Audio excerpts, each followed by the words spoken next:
So far we've only looked at pure gases, but very often we have to deal with mixtures of gases. For example, you're breathing one right now. Air is a mixture of many gases, mostly nitrogen and oxygen. Here's a box. Imagine you've got a little air in that box. These are N2 molecules.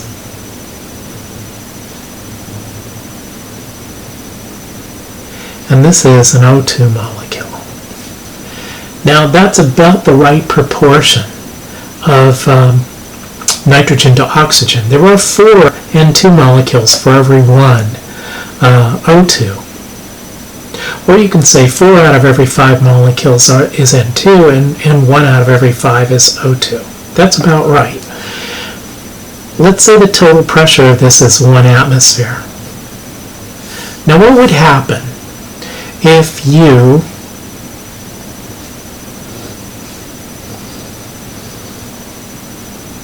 took the same box but took all the oxygen out?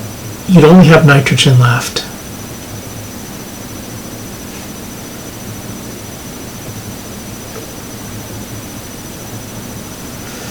What would the pressure be then? Well, each one of these molecules makes a contribution to the pressure. And 4/5 of the contribution come from the nitrogen. This is going to be, let's call it the pressure of the N2, and write it like that.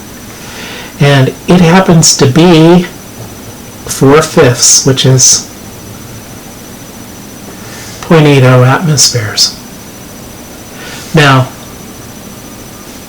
1/5 of the pressure comes from the oxygen. If you had the oxygen alone by itself in the same box, took all the nitrogen out, the pressure of the oxygen is going to be 0.20 atmospheres roughly.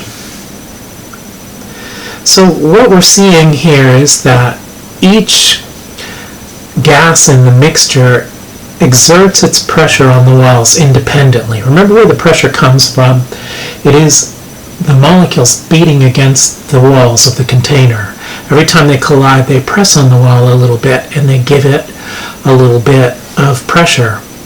So if you have 4 out of the 5 molecules here, you're going to get 4 out of 5 of the pressure.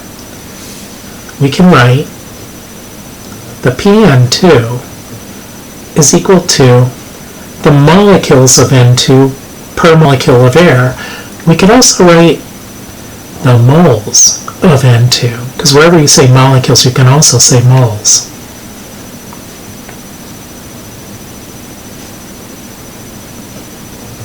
So if you take the total pressure, 1 atmosphere, and you multiply it by moles of nitrogen per mole of air, there are 4 moles of nitrogen for every 5 moles of air. So that's 4/5, and that turns out to be the 0.80 times the 1 atmosphere. This thing here is called a mole fraction, for obvious reasons. Let's write this equation down for the PO2. For PO2, it's going to be moles of O2 per mole of mixture, per mole of air, times the total pressure, P. So if you take 1 out of 1 mole for every 5 moles of air times 1 atmosphere, that'll give you the 0.2 atmospheres that we get here. These things are called partial pressures.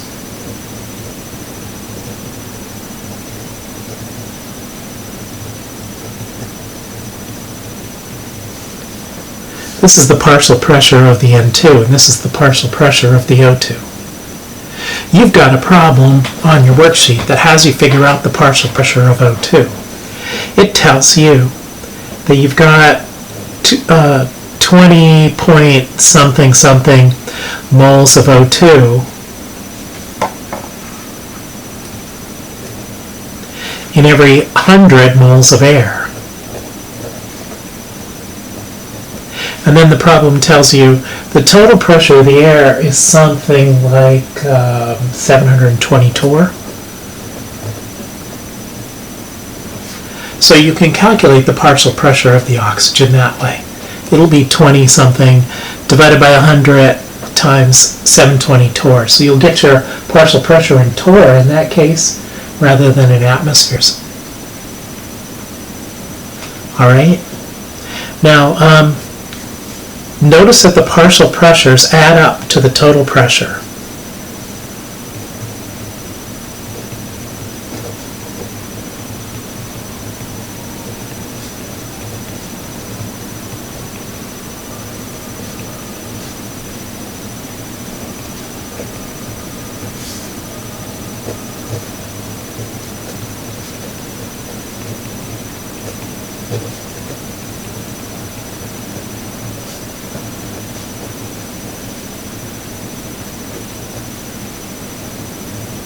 This statement, where all the partial pressures add up to the total pressure, is called Dalton's law.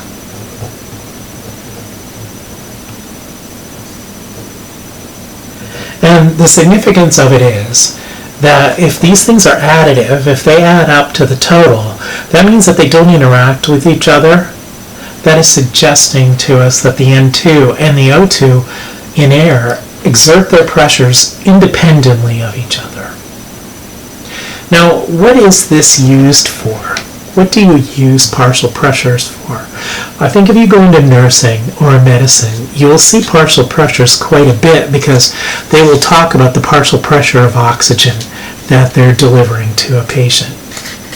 But it's the oxygen that matters, right? Not the pressure of the air, but the pressure of the oxygen that they're getting. Now, another place that you see it a lot is when you're collecting gases over water.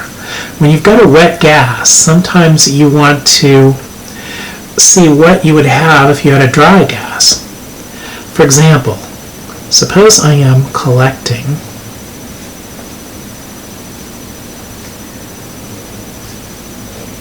some hydrogen that I'm making. You can make hydrogen fairly easily if you've got a metal and an acid. For example, if I take a soda can and I cut it up and I make some little chunks of aluminum, and then I drop some acid over there, maybe HCl, or maybe even just vinegar, just some kind of an acid solution, you'll get a reaction between acid and metal that will produce hydrogen gas. So hydrogen gas will bubble up here,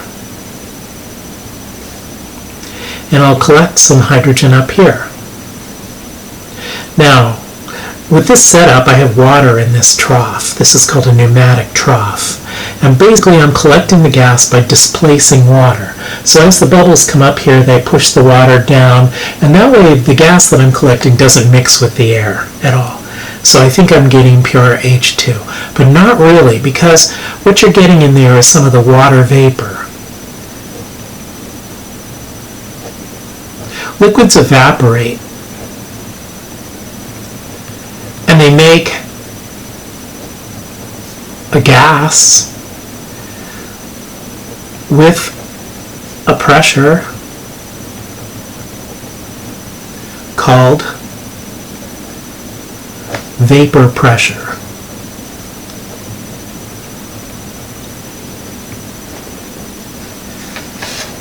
So water has a vapor pressure. It will make water vapor that has a certain pressure. And what you have up here is not just H2, but also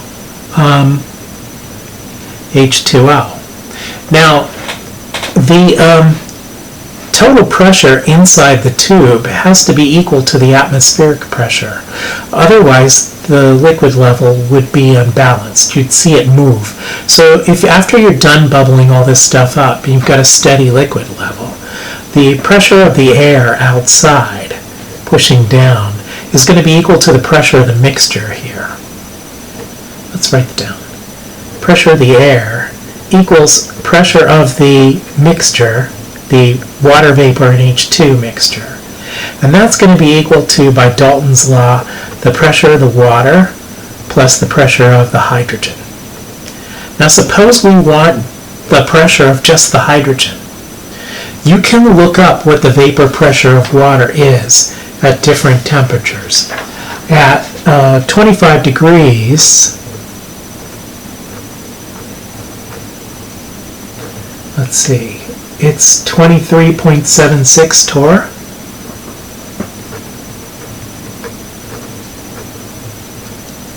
So it depends on temperature. But you can look up this number here. Now if this is the pressure of the air, then, and you measure the pressure of the air with a barometer, let's suppose that that was 760 torr. Then you could figure out the pressure of the hydrogen. The pressure of the hydrogen is going to be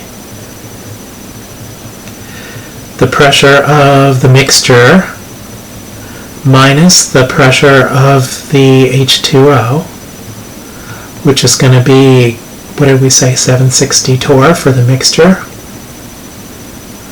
minus 23.76 torr. So you just take the difference between those two, and it will give you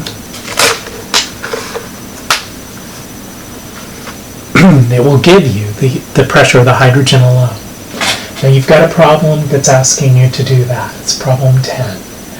And they're telling you what the pH2O is. And they're telling you what the total pressure of the mixture is going to be. So they want you to figure out the pressure of some oxygen that you're collecting.